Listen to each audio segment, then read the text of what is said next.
चिठी द्वारा आपनकर कौन लाभ हम आपन कौन भावुं सोनिया गांधी आपण कथा शुणे राहुल गांधी आ मल्लिकार्जुन खड़गे कथा शुणेनि जहाँ विरुद्ध में आप यूथ को कनेक्ट कर 3 वर्ष धरी राहुल गांधी क्या भेटू ना या द्वारा कौन लाभ हम बोली आप भावुं देखु मनोरंजन बाबू जहाँ घटुची आम यदि सच्चा कांग्रेस वर्कर हिसाब से आम रियलाइज कर कांग्रेस हो पारू ना विगत दिन में 5टी राज्य निर्वाचन में प्रतिफलित होती आम कई गणतंत्र पद्धति दलटा आम आम सुप्रीम को जनइबानी दरकार पोस्टमार्टम किए राहुल गांधी ना सोनिया गांधी आम सुप्रीमो होउछंती सोनिया गांधी सर्वोच्च नेत्री जहाँ नेतृत्व में कांग्रेस बैक करथिला जहाँ नेतृत्व को सारा भारत वर्ष लोक मानुछंती एवं इंटरवेंशन दरकार सोनिया गांधी तो आज दिन में एआईसीसी प्रेसिडेंट नुहंती लीडर ऑफ अपोजिशन नुहंती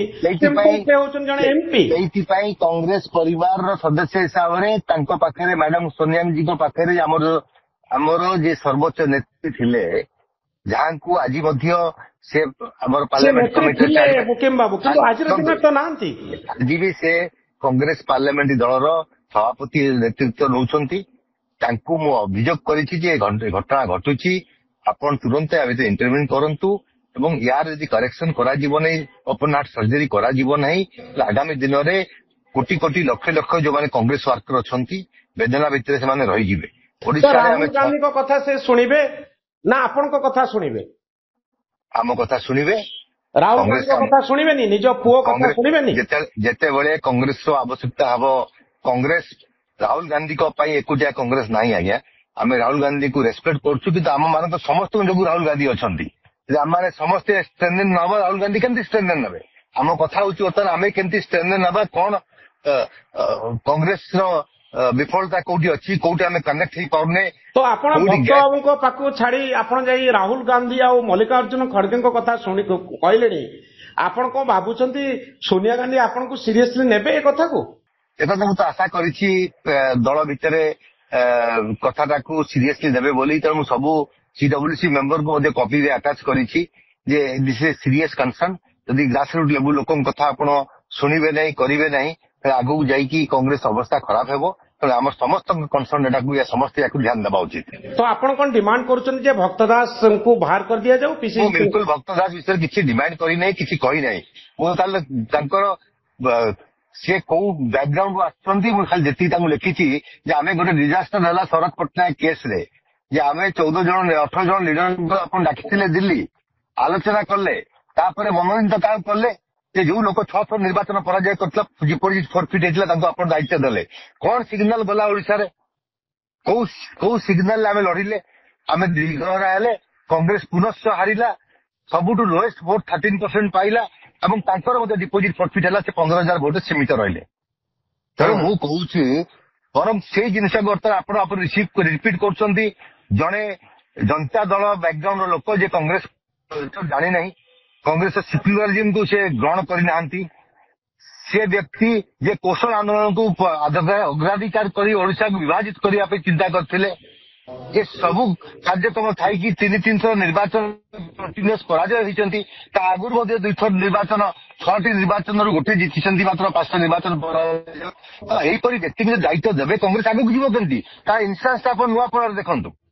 निर्वाचन मंडल में 83,000 भोट हारिले पीसी सभापति 26 दिन टाइम देला तो आम जोटा सत्य ग्रहण करने बाध्य यदि आम सत्य को ग्रहण करवा नहीं लुचेई रखा खाली टीवी रे अन्य नेता आसी मुझे कह सब ठीक चलती कांग्रेस गोटे अच्छी आम मजबूत अच्छु लोक हस छड़ा किसी ना मुकिम बाबू जे आपण कौन चाहूंती जे जदि भक्त बाबू हटि जाती कांग्रेस आगू को जीव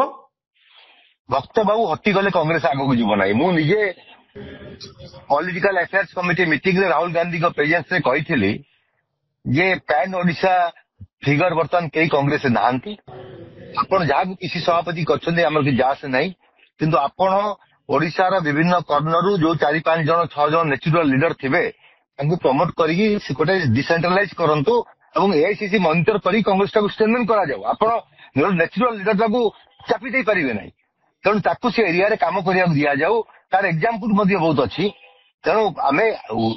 ଆମେ ଚାହୁଁଛୁ ସର୍ବଦା କଂଗ୍ରେସଟା ମଜବୁତ ହଉ। ଠିକ ଅଛି, କିନ୍ତୁ କୋଉ ନେତା ଦାୟିତ୍ୱ ନେଲେ ଶ୍ରୀଯୁକ୍ତ ମୁକିମ କଂଗ୍ରେସ ଆଗକୁ ଯିବ ବୋଲି ଆପଣ ଭାବୁଛନ୍ତି?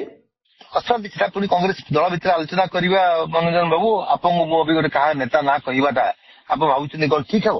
ତେଣୁ ଦଳ ଭିତରେ ସେଟା ଆଲୋଚନା ହବ। ଆପଣ ନିଜେ ଆଶାୟୀ ଥିଲେ ଶ୍ରୀଯୁକ୍ତ ମୁକିମ, ଯେହେତୁ ଆପଣଙ୍କୁ ମିଳିଲାନି ସେଇଥିପାଇଁ ଆପଣ ରିଭୋଲ୍ଟ କରୁଛନ୍ତି କି? ଇଏ କଥା ବହୁତ ପୁରୁଣା କଥା ହେଲାଣି। ସେତେବେଳକୁ କିଛି ଲୋକ ଚାହୁଁଥିଲେ, ସେମାନେ ମୋ ସାଙ୍ଗେ ଆଲୋଚନା କରିଥିଲେ ଯେ ପାଷ୍ଟ, ସେଟାକୁ ନେଇକି ବର୍ତ୍ତମାନ କଥା ନାହିଁ। କଥା ହେଇକି ଆମେ ଆଗକୁ ବଢିବା ପାଇଁ କଣ ଆବଶ୍ୟକତା ଅଛି,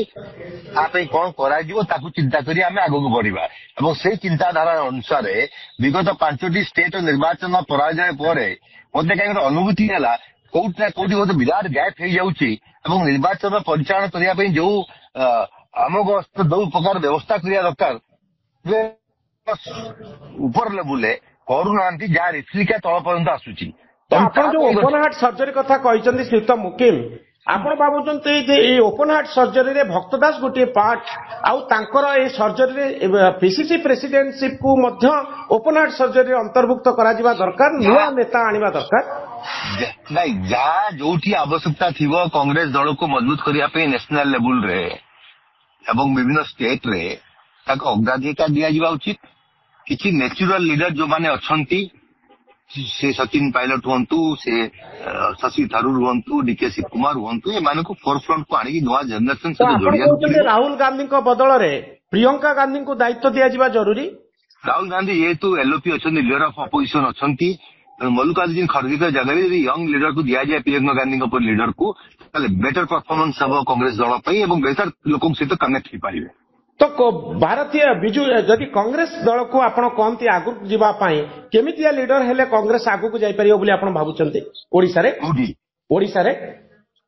ଦେଖନ୍ତୁ, ଓଡ଼ିଶାରେ କଂଗ୍ରେସ ଦଳକୁ ଆଗକୁ ଯିବା ପାଇଁ ଆପଣଙ୍କୁ 4-5ଟି ଲିଡରକୁ ବାହାର କରିବାକୁ ପଡିବ।